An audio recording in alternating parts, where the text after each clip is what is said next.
নমস্কার বন্ধুরা, ফিরে এলাম নতুন আরেকটি রান্নার ভিডিও নিয়ে।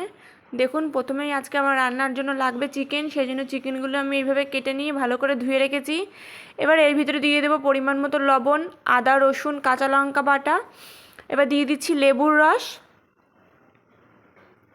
আপনারা এর পরিবর্তে ভিনিগারও দিতে পারেন, আমি দিয়েছি লেবুর রস। এবার দিয়ে দেবো লঙ্কার গুঁড়ো। যেহেতু আগের থেকে কাঁচা লঙ্কা বাটা দেওয়া আছে, সেই জন্য আমি খুব সামান্য লঙ্কার গুঁড়ো দিলাম। এবার দিয়ে দেবো একটা ডিম, আর দিয়ে দেবো পরিমাণ মতো তেল। এই দেখুন, এবার সবগুলো একসাথে ভালো করে মেখে নেব। মাখা হয়ে গেছে, এবার দিয়ে দিচ্ছি হলুদ গুঁড়ো, আর দিয়ে দেব কর্নফ্লাওয়ার দিয়ে দিলাম। দিয়ে এগুলো সুন্দর করে মেখে নেব, আর যদি লাগে একটু পরে দিতে পারো। এই দেখুন, মাখা হয়ে গেছে। এবার আমি এর পকোড়াগুলো ভেজে নেব। যদি আপনারা চিকেন পকোড়া খান তবে একটু কড়া করে ভাজবেন। আর যেহেতু আমি আজকে চিলি চিকেন করছি, সেজন্য আমি খুব কড়া করে ভাজবো না। এগুলোকে মেখে আমি 30 মিনিট রেখে দিয়েছিলাম। 30 মিনিট পরে পকোড়াগুলো ভেজে নিচ্ছি। ঠিক এইভাবে ভেজে নিতে হবে। দেখুন, আমি কিন্তু বেশি লাল করিনি, একটু নরম রেখেই ভাজছি। ভেজে এবার এই পকোড়াগুলো সব তুলে নেব।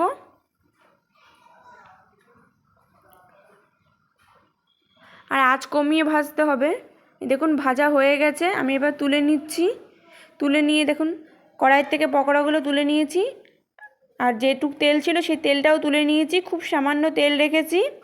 এবার এই তেলের মধ্যে কেটে রাখা রসুন কুচি দিয়ে দেব। এই দেখুন, একদম মিহি করে কেটে রেখেছি রসুন। এই রসুনগুলো প্রথমে দেব।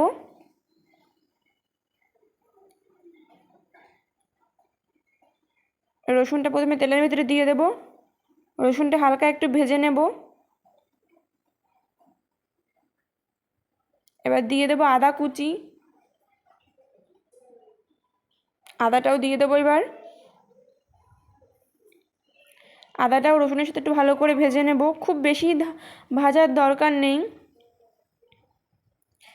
এবার দিয়ে দেব পেঁয়াজ কুচি আর কাঁচা লঙ্কা কুচি। এই দেখুন, এবার এগুলোও দিয়ে দিচ্ছি। আর এই রান্নাটা কিন্তু আমি হাই ফ্লেমে করছি।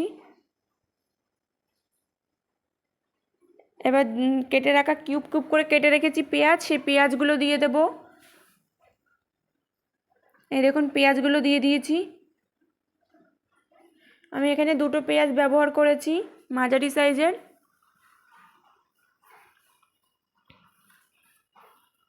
এই দেখুন, ভাজা হয়ে গেছে, খুব বেশি ভাজার দরকার নেই। এবার কেটে রাখা ক্যাপসিকাম আর টমেটো দিয়ে দেব। যেহেতু আমি এক রকমের ক্যাপসিকাম ইউজ করেছি, সেই জন্য আমি এখানে পাকা টমেটো দিয়ে দিচ্ছি। এগুলো খুব ভালো করে হাই ফ্লেমে ভাজছি।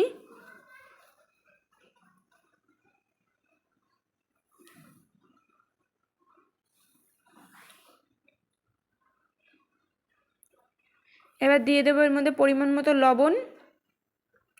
যেহেতু সসে অনেক সময় সসে একটু লবণ থাকে, সেই জন্য আমি খুবই সামান্য লবণ দিলাম। এবার এই যে এই বাটিটার ভিতরে আমি একটা সস বানিয়ে নেব, দিয়ে দিচ্ছি। সয়া সস দিয়ে দিলাম প্রথমেই। এবার দিয়ে দেবো টমেটো সস।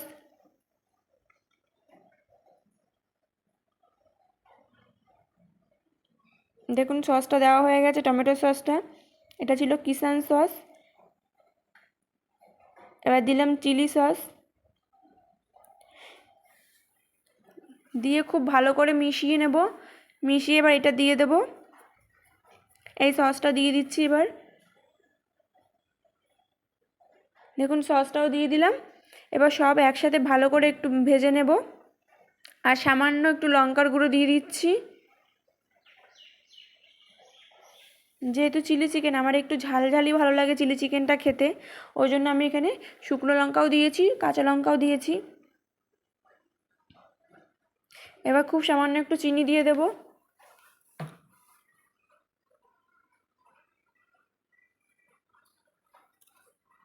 এবার এর ভিতরে যে পকোড়াগুলো ভেজে রেখেছি চিকেন পকোড়া, সেই পকোড়াগুলো দিয়ে দেব। এই দেখুন পকোড়াগুলোও দিয়ে দিলাম। এবার সসের সাথে পকোড়াগুলো একটু ভেজে নেব। এবার যে বাটিটায় সস গুলিয়ে রেখেছিলাম সেই বাটিটায় ধোয়া জলটাও দিয়ে দিচ্ছি। পরিমাণ মতো জল দিয়ে দিলাম। এখানে একটা বাটিতে একটু জলের মধ্যে আমি এখানে কর্নফ্লাওয়ার গুলে নিচ্ছি 2 চামচ। এটা গুলে সাইডে রেখে দেব। এই দেখুন আমার চিলি চিকেনের কিন্তু জলটা যে দিয়েছিলাম পরে আরেকটু দিয়েছি। খুব ভালো করে এটা ফুটিয়ে নেব।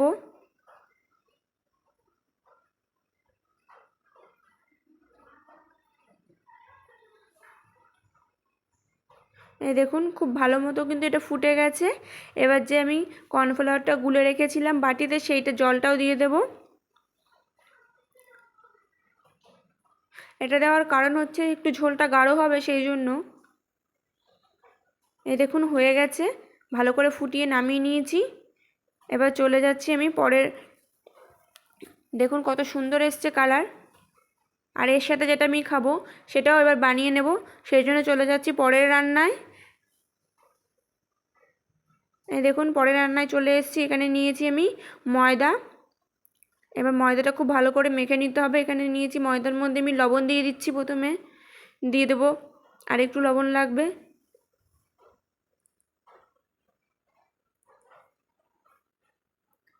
এবার দিয়ে দেবো আমি চিনি। চিনি দেওয়া হয়ে গেছে। চিনিটা কিন্তু দিতেই হবে এই রান্নাটায়। এবার দিয়ে দেবো খাবার সোডা, দিয়ে দেবো বেকিং পাউডার,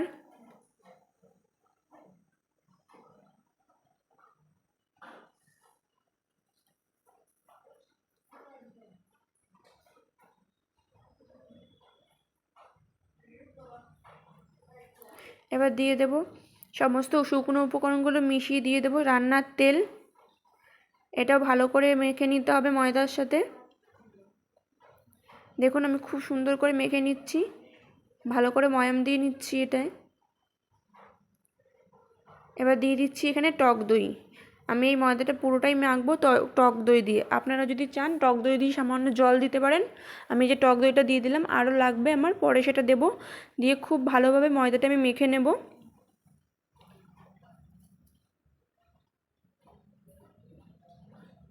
এই দেখুন আমার কিন্তু ময়দাটা মাখা হয়ে গেছে। এটা আমি ঢাকা দিয়ে রেখে দেবো 2 ঘন্টার জন্য। উপর থেকে একটু তেল আমি লাগিয়ে রাখলাম যাতে উপরটা শক্ত না হয়ে যায়। এটা আমি 2 ঘন্টার জন্য রেখে দিচ্ছি। ঢাকা দিয়ে রেখে দেবো 2 ঘন্টার জন্য।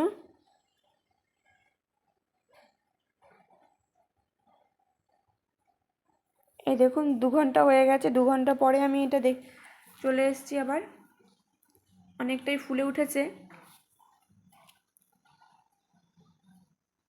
এবার এটা থেকে আমি লেচি কেটে নেব।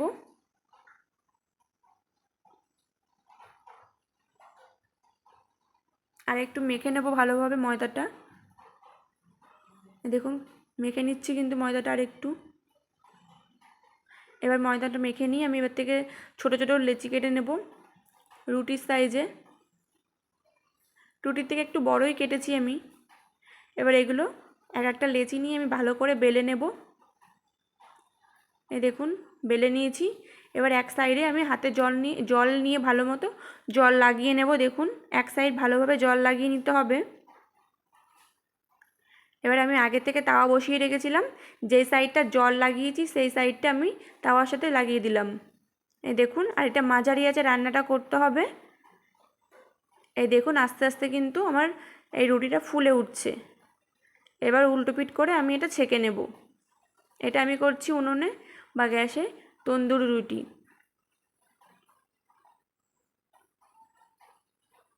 এই দেখুন ঠিক এইভাবে আর ওপর থেকে পুড়ে পুড়ে এসছে। উপর থেকে হালকা বাটার লাগিয়ে দেবো। আমি বাটারটা আগের থেকে গলিয়ে রেখেছিলাম বাটিতে। উপর থেকে হালকা বাটার লাগিয়ে দিচ্ছি। আমার হয়ে গেছে। এবার আমি নামিয়ে নেব।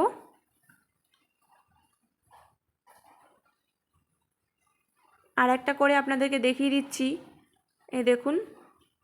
আর খুব পাতলা করে বেলা যাবে না, একটু মোটা করেই বেলতে হবে। আমি এইভাবে বেলে নিচ্ছি। এই দেখুন, এক সাইডে কিন্তু আমি হাতে জল নিয়ে ভালো করে জলটা লাগিয়ে দিচ্ছি। এবার আবার চাটুতে দিয়ে দিলাম।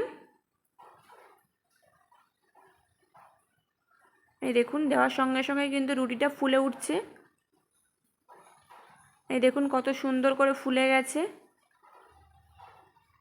কোনো রকম ইস্ট লাগবে না, ইস্ট ছাড়াই এত সুন্দর ফুলে গেছে। এই যে চাটুটা ঘুরিয়েও আমি এইভাবে পুড়িয়ে নিচ্ছি রুটিটা। এই দেখুন আমাদের তন্দুরি রুটি হয়ে গেছে, উপর থেকে আমি বাটার ব্রাশ করে নিচ্ছি। এবার নামিয়ে নেব। দেখুন আমার কিন্তু সমস্ত রুটিগুলো হয়ে গেছে। দেখুন কতটা সফট হয়েছে, আমি হাতে নিয়ে আপনাদেরকে দেখিয়ে দিচ্ছি কতটা সফট হয়েছে আজকের এই তন্দুরি রুটিটা। আমার রান্না হয়ে গেছে আজকে চিলি চিকেন আর তন্দুরি রুটি। আপনাদের যদি ভালো লেগে থাকে লাইক কমেন্ট শেয়ার করে দেবেন। আজকের জন্য আসি, দেখা হবে আবার অন্য